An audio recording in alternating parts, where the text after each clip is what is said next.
Привет, дорогие друзья! Вы на канале Комната у Штейна, с вами Штейн, за микрофоном Штейн.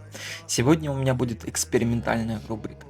Сегодня я хочу с вами познакомиться с такой игрушкой, как Rogal Legends. Как по мне, эта игра осталась без всеобщего внимания. Вы только сами посмотрите, в Steam всего 1500 человек в нее поиграло.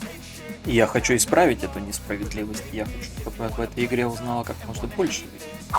Итак, если вы еще не переключились, то приготовьте для себя печеньки, чай, кофе или что вы там любите, особенно супчик, борщик, и послушайте мою версию этой игры. Эта игра получила достаточно много наград, их порядка 11 от Амазона, Яхва и от специальной судейской коллегии по рогаликам. Но самое главное, она получила любовь игроков. У себя на экране вы видите часть отзывов, которые полюбили эту игру, прошли. И в том числе ваш покорный слуга точно так же полюбил эту игру и провел в ней немного, но почти 80 часов. 77,9 часов. И это о чем тут договорит. Итак, к истории. С чего же все началось? Почему рогалики сегодня захватили мир? Почему некоторые обожают рогалики, а некоторые нет? Давайте в этом сегодня немножко разберемся. Итак, к истории. С чего же все началось? С такой игры, как рогалик. Этот жанр появился в 1980 году, согласно Википедии, и первая игра из которой была Рога. Что она из себя представляла? На самом деле, случайно генерированный мир, игрока одна жизнь, не подразумевает, что герой с первого раза пройдет игру, как начал, так и закончил. Что же входит в типичное название ругалок? На самом деле все просто. Случайно генерированный мир, у игрока одна жизнь, и она должна быть пошаговой. Но все изменилось в 2000-х годах, когда расцвет начался инди-игр. И тогда же появилось слово рогалики. И сегодня мы с вами представляем нашу игру с названием Rogal Legends. Если просто, здесь есть основные три механики. Первое — генерированный мир. Второе — мы занимаемся градостроительством замка, что достаточно увлекательно. И третье — мы прокачиваем своего персонажа. Побольше механик, скорее всего, можно считать, их здесь нет. Поверьте мне, этих механик вполне достаточно, чтобы завлечь вас на пару-тройку десятков часов. И одна из интересных механик нас встречает почти сразу же, в самом начале. Красные облака, красное небо. Но стоит нам только пройти игру, так как мы сразу же увидим белые облака. И такие мелочи нас заставляют только радоваться. Хочу вас предупредить, дальше будут спойлеры. Давайте разбираться с самого начала. Как это обычно бывает, в далеком-далеком царстве, далеком-далеком государстве жил-был король. Тот еще урод, но это не точно. У него были дети. Прошло некоторое время, и однажды его ранили. И он дал своим детям поручение. Есть отдаленный замок, и в этом замке есть сокровища. Но прежде чем их отправить, он им рассказал легенду про этот замок. В этом замке есть определенный предмет, наподобие One Piece. Но это что-то другое. Этот предмет поможет мне исцелиться. И наш бравый герой Йохан отделился от своей семьи и побежал в этот замок. Он был самый лучший, сильный воин среди всех своих братьев и сестер. И наша история начинается именно с Йох. Ну а как она закончится, узнаете в конце выпуска. Самое первое, что мы будем делать, это проходить некое первое обучение за нашего первого рыцаря. На удивление, очень сильно похоже на Йохана, но это не он. Немножко поколотили куклу. Любуемся пейзажами, входим в замок и видим нашу первую записку. И таких будет 25. Дальше мы встречаем наших самых первых врагов. Это призраки, зомби, глаза и так далее. Врагов будет много, поэтому не будем акцентировать большое внимание на них, а переходим дальше. И это смерть. Смерть в рогалике достаточно интересна. И это начало и конец чего-то нового. Мы возрождаемся не своим же персонажем, а его потомком. И это очень прикольная механика. У потомков есть разные способности и разные черты. Еще мы будем заниматься градостроительством, и каждое наше построенное здание, каждое его улучшение будет влиять на персонажа. Но больше всего вас будет раздражать Харон. Почему? Потому что он будет забирать все ваши деньги. Вы думаете, вы сможете копить денег до следующего забега? Или еще два? Нет, он заберет их все. У нас достаточно большой выбор персонажей различных от их особенностей, начиная, например, от человека, который может криты делать, от ниндзя, от старца, который по большей части маг, и так далее. И каждый из них, у них есть свои уникальные способности и свои особенности. Ермак больше МП, чем ХП, который мы видим на экране. И точно так же меняется стиль игры, в зависимости от персонажа, которого мы сейчас играем. Если у нас мало ХП, то мы должны играть более аккуратно. Если у нас есть много МП, мы можем использовать скиллы направо и налево. Но это все относительно в этой игре, на самом деле. Сколько бы не было у тебя ХП или сколько бы у тебя не было маны, если у тебя и кривые ручки, наверное, это во всех играх так, то ты не добьешься успеха. Но есть и хорошая новость. Все рогалики позволяют нам учиться. Наверное, за это мы их и полюбили. В этой игре мы можем играть за абсолютно разных противников, смотреть абсолютно разные механики противников, мобов и так далее. Некоторые бьют сквозь стенки, некоторые сны атаки играют. Но мы же можем выбирать точно так же. Мы можем играть из-за танков, которые преобладают по большей части больше ХП. А также эта игра насыщена различными событиями. Например, мы должны в этом конкретном кадре отгадать, где правильный сундук. Если отгадаем, получим золото. Если нет, потеряем минус 25%. И мы должны все время совершенствоваться, все время искать. Мы можем также использовать механики. Например, если уйти из комнаты, есть определенные виды ловушек, которые мы также должны обходить, чтобы не получить урон. Это тоже части игры, которые не дают нам заскучать. Есть особенности, которые здесь близорукость, мы не видим ничего поблизости. Но, тем не менее, мы спокойно сможем сражаться с этим моментом. Но это не одна из самых таких интересных способностей. Также здесь есть сундуки, из которых мы можем добывать различные предметы, чертежи, которых дальше мы можем у кузнеца улучшать, либо же у других персонажей. Есть также определенные виды вооружения, которые мы можем себе положить за место дополнительных других вооружений. Также мы можем добывать всякие чертежи, которые насыщенно расположены на всех уровнях, особенно в сундучках. Плюсом бывает иногда встречаются головоломки, которые мы должны проходить без единого урона. Если мы получим хоть урон, нам не видать сундука. Также есть некоторые совсем странные особенности, которые позволяют нам посмотреть на этот мир кверх тормашками. И зачастую так играть немного сложнее. Это усложняет геймплей.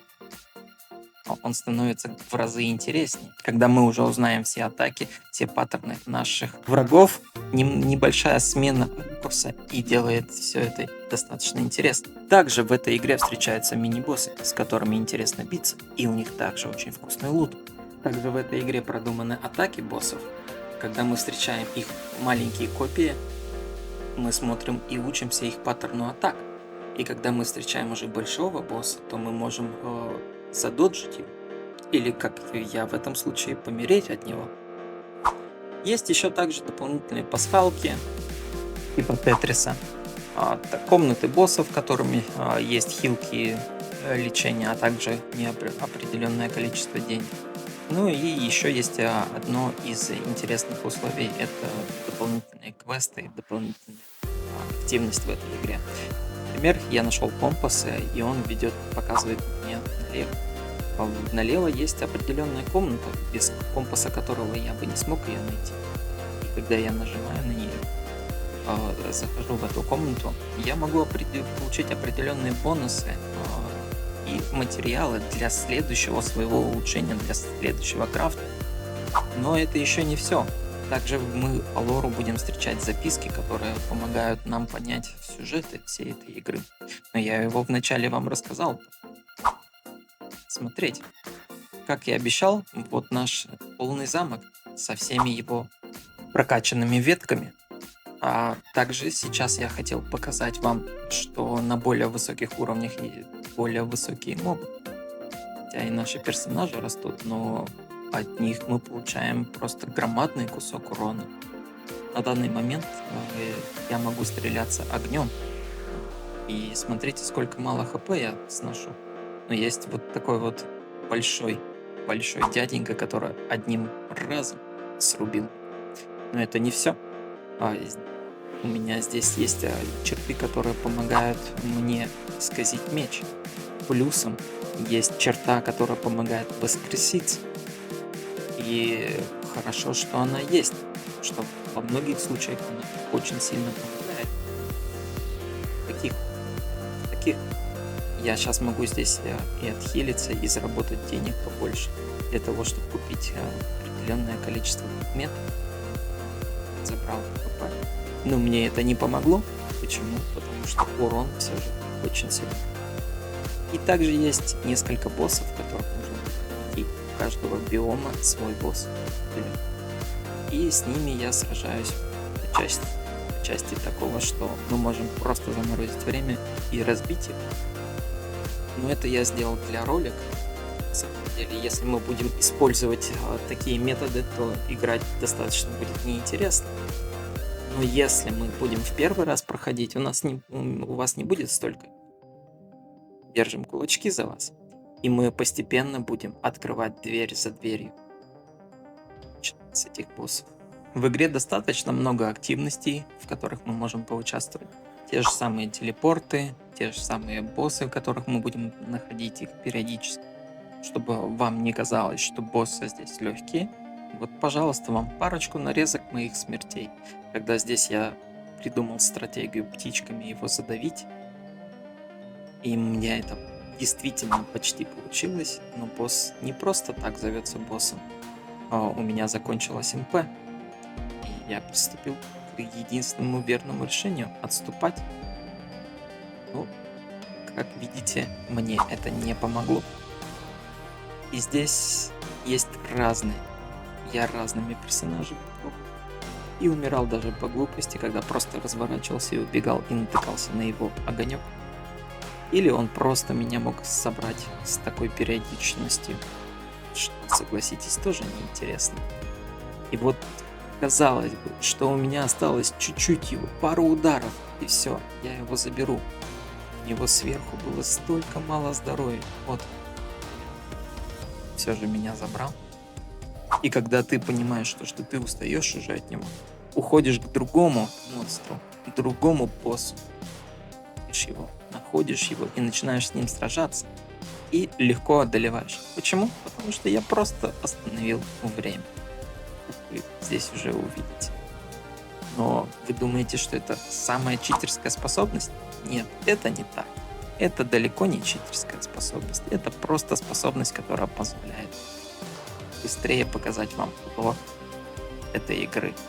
Как вы уже поняли, с каждого босса выпадают всякие различные улучшения, которые мы можем прокачивать себя для того, чтобы более легче сражаться уже с нашими непосредственными другими боссами. Чем выше уровень, чем ниже уровень, тем сильнее босс. Так, мы погнали дальше. Шли забирать еще одного босса. На этот раз у нас есть план. Мы просто заморозим время, и пока он будет в стазисе, мы его заберем. У каждого босса своя анимация, и они достаточно прикольные и красивые. Итак, мы забрали очередного босса, с которого выпало очень много денег. И опять же, наш долгожданный сундук. Но сперва мы должны собрать везде деньги.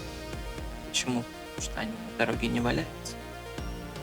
И у нас улучшение ХП, броня и максимум веса, который мы можем переносить. И это очень хорошие предметы. Стадии. На поздней стадии у нас они почему-то уже не имеют особого значения. Итак, у нас остался последний босс, и это подземный. Но моя жадность меня сгубила, я захотел забрать другой сундук. И когда я стольких одолел, вот еще раз я нашел замедлялку по времени, меня снова одолели. И он крутится даже во время замедления по времени. И я начинаю еще один, и еще один забег, и так далее.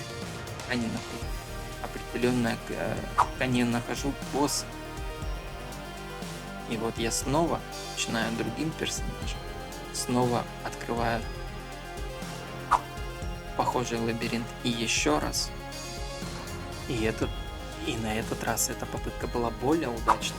Почему? Потому что я нашел комнату босса, и у него анимация прикольная. Он много слаймов соединяется в один большой слайм. И казалось бы, что тут такого? Ну, слайм есть слайм, не плюется себе, ничего не делает, просто перемещается сверху наверх. Но я покажу вам, какой замес здесь происходит, когда их слишком становится много, и каждого слайма, которого ты побеждаешь, из него вылетает определенное количество магов. Дальше я начал использовать другой подход, без остановки времени. Я просто начал призывать ворон, и это дало свои плоды. Я забрал их всех и снова получил дополнительное улучшение. Точно так же, как и вы можете это все сделать. И вот у нас остался последний босс, финальный босс, которого мы должны победить. Но тут я подумал, что я непобедим, у меня очень полно хп, и я могу сделать все, что хочу. Значит, что мне нужно сделать? Да, пойти фармить. И я так пошел и начал делать это. Но игра не прощает ошибок. Даже несмотря на то, что я зачистил порядка 3 комнат, игра наказала меня с помощью этой картины. Я ее уже 2-й раз пытался одолеть. В конце концов, я плюнул и не стал с ней связываться. Финальный босс. Босс достаточно трудный. Он постоянно спамит разными сюрикенами, мечами, топорами и так далее. Поэтому, долго не думая, выбираем самого сильного кандидата нашего и идем ломать ему кости. Мы одолеваем его с помощью той же магии, которой он нас стрелял. И это победа. Но не все так просто, не все так быстро. Он меняется и становится кем-то другим. Его имя Фонтан. Но мы собираем ХП и снова его побеждаем. Побеждаем достаточно легко, потому что у нас больше половины процентов ХП остается. И смотрим его последние слова, в которых он говорит, все это было зря. И здесь мы вспоминаем, как он одолел своего короля. Вот прям вот здесь и сейчас. Игра дает нам понять, что мир цикличен, и мы, хотя и одолели нашего последнего героя, мы все равно видим конечную заставку. Почему? В самом начале мы играли за него. Здесь и в конце нас ждут перечисления всех врагов, с которыми мы сталкиваемся. На самом деле игра мне сильно понравилась. Достаточно много разнообразных врагов, которых мы здесь встретили. И так далее, и тому подобное. Очень было круто и интересно повоевать с ним. Но чем же все закончилось? Закончилось титрами, и мы вышли наконец-таки из замка, встретили свою семью. Каким образом? А вот таким. Сейчас мы посмотрим всех, кто создавал эту игру. Мы скажем спасибо за то, что они дали нам насладиться такой замечательной игрой, которую мы создали. На самом деле, я желаю вам, так же как и я когда-то в первый раз играл в эту игру, тоже пройти ее, поиграть в нее, залипнуть на нее хотя бы на часиков 5, 6, 10, и вы почувствуете настоящий кайф от того, что вы прошли эту игру в первый раз, а может быть кому-то зайдет, он пройдет ее во 2-й, 3-й раз. И это будет просто фантастические чувства, на самом деле. Я постарался сделать для вас видеоролик, на самом деле достаточно интересно. Попытался рассказать историю, попытался рассказать сторителлинг, попытался сказать, что все будет здесь хорошо и замечательно. Игра на самом деле не сильно длинная, но очень сильно затягивающая. Поэтому точно так же получить и кайфануть от этого удовольствия, как от этого персонаж, который встречает свою собственную семью спустя короткий промежуток времени. А сейчас я хотел бы сказать послесловие. Я тут задумался, понравился ли вам такой формат, потому что времени он занял у меня очень много. Если вам понравился этот формат, я хотел бы сказать вам большое спасибо, что вы смотрели до конца. Но еще хотел бы обратить ваше внимание, что у нас 800 уникальных зрителей, которые смотрят меня. Спасибо большое. Но 92,5% это люди, которые не подписаны на канал. Так что подпишитесь, пожалуйста. А еще, если вы даже подписаны на канал или не подписаны на канал, то сделайте, пожалуйста, ряд определенных действий. Каких? Сейчас будут всплывать по очереди. Поставьте лайк, пожалуйста. Следующее. Оставьте комментарий. Понравилось, не понравилось. Жду ваши отзывы. Ставьте уведомления себе. Поделитесь этим видео, если вам это реально зашло. Ну и подписывайтесь на канал. Если у вас есть что добавить, пишите в комментариях. Все прочитаю и буду улучшаться. Всем бай!